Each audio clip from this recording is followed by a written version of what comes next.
Hi, from my screen to yours, my name is Sammy, and in today's video, connected to the video that I did last month, is going to be all the unpopular, underrated dramas that I personally love. So the video that I did last month that a lot of you guys seem to like is popular dramas that I haven't watched and why, and someone in the comments said they wanted to see this video, and so here it is. First off, I will only be talking about K-dramas in today's video because frankly I haven't watched that many C-dramas. Pretty much all the C-dramas that I have watched are popular, so yeah, this will be a K-drama only video today. What I'm counting as underrated or unpopular, I'm just gonna be basing it off my drama list. If it's under 7.8 rating, then I'm counting it as unpopular, and then underrated if it has less than 10k reviews. Without further ado, let's get started with the ones that are unpopular.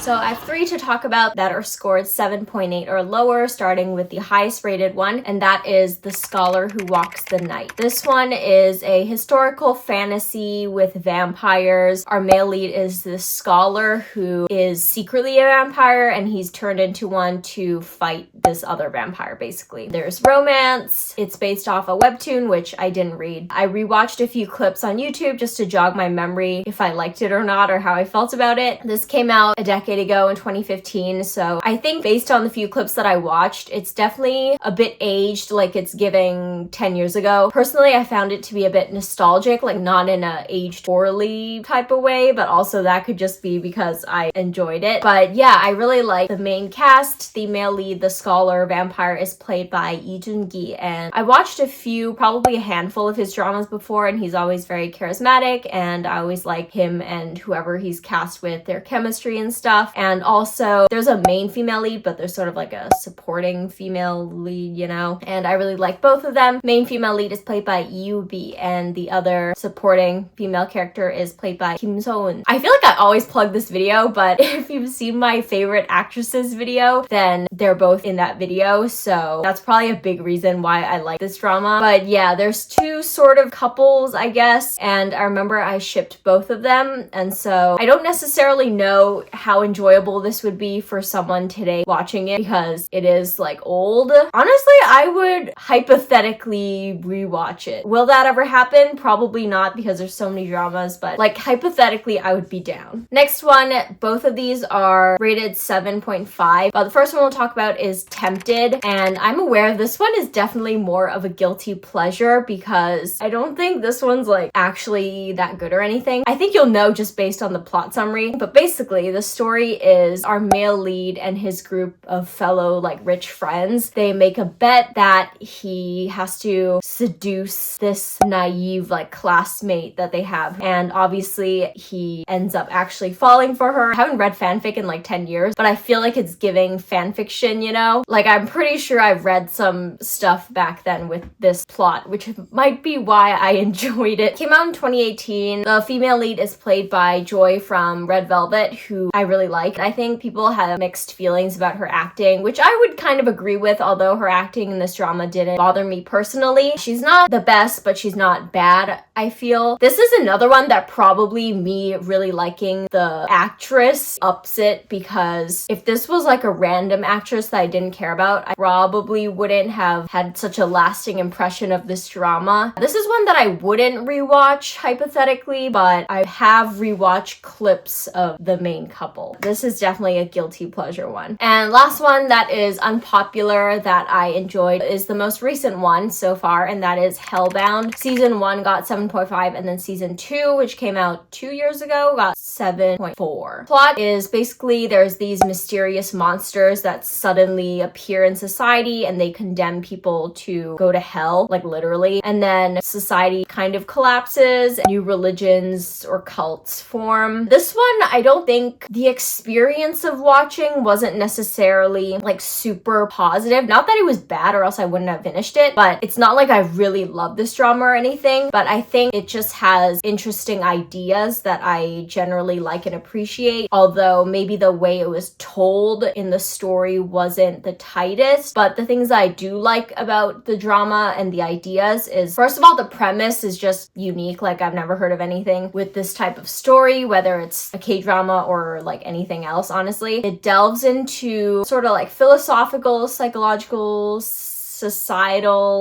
ideas, which I think are interesting. Again, probably could have been explored better. It was a nice attempt, I guess. I personally thought it was intriguing to see how their society, like what happened, and just thinking about what would happen in real life if suddenly this random beings came out of nowhere and stuff. And honestly, I could totally see cults forming, society just completely not collapsing, because it's not collapsed, but like the way that things are currently would totally change. And I just feel like that's interesting to ponder about. Last point is that I do have sort of a fascination about learning about cults and like religion and faith and that kind of thing. And so a big part of this series is about that as one of its core themes. And so if you're also interested in any of those ideas, then it could be an interesting one to check out if you like those ideas. And then next up, we have some underrated ones. Again, these are ones that have under 10K reviews on mydramalist. First one will go from the ones with the most number of reviews to the least. This one is a bit of a cheat because I know that this is actually super popular, but maybe like 20 years ago, and that is Jewel in the Palace. First off, with the plot, if you don't know this drama, it's iconic. It's a classic. I'm just putting it here because of the rules that I created. Basically, the story is our female lead. She goes into the palace from a young age to work in the kitchen, and it's about her growing up and facing hardships that are placed in front of her, but through her resilience and hard work, she develops into a very bright and accomplished young woman within the palace. This was actually the very first, not only K-drama, but really the first drama that I watched that had a really significant impact in my life. And I probably watched this when I was maybe 6 or 7 years old on TV. And I don't know, it just left like a really strong impact, and it's become one of my favorite dramas to this day, probably because it had such a big impact and I was so obsessed with this as a kid. I actually have rewatched part of it recently, and personally I still think it really holds up because it's just a classic story, seeing sort of this underdog really work hard and fight her way even though everyone keeps trying to bring her down and stuff like that. You can't help but root for her and want her to succeed. Came out in 2003, more than 2 decades old, but I honestly feel like it still holds up if you ever wanted to watch it. And also, the female lead is played by the super iconic Young-ae, and there's also some stars here that are very popular today, and this is kind of where they had their start in acting. For example, like Lee Se-young and Han Ji-min. Next, I've talked about this drama before, and that is The King of Pigs. This one is a thriller about 2 adults that reconnect. They used to be friends when they were kids. Brings back a lot of not so great memories of when they were in school. At the same time, there's mysterious murders that start happening. Honestly, I don't really remember that much about the actual story and what happens, but I do remember it left an impression, a strong impression on me that I really enjoyed it while I was watching it. And me not remembering anything about the plot, it doesn't say anything about the actual drama because I have a hard time remembering things about most shows that I watch, good or bad. Like, it could be anywhere on the spectrum and I could just forget everything about it. Especially as someone who has watched a lot of thriller, these sort of like detective murder dramas, not many of them leave a lasting impression. And so the fact that this one had, I think, is noteworthy. If you're looking for a thriller, definitely check this one out. I do remember even at the time it wasn't really that popular. This one is also one that I would hypothetically rewatch because I don't remember anything about it. Next on the list, we have a bit of a shorter drama. I think it's only 10 episodes, but it's somehow 18. This one follows our male lead who finds himself back in time, and he wakes up when he was in high school 1 week before his female classmate ends her time on Earth. She was also the one who saved him back then from wanting to do the same thing, and so during this week he tries to figure out what's going on with her life and how he can help her and prevent that from happening. So this one is actually another UB drama. Who is the female lead of The Scholar Who Walks the Night. Did her being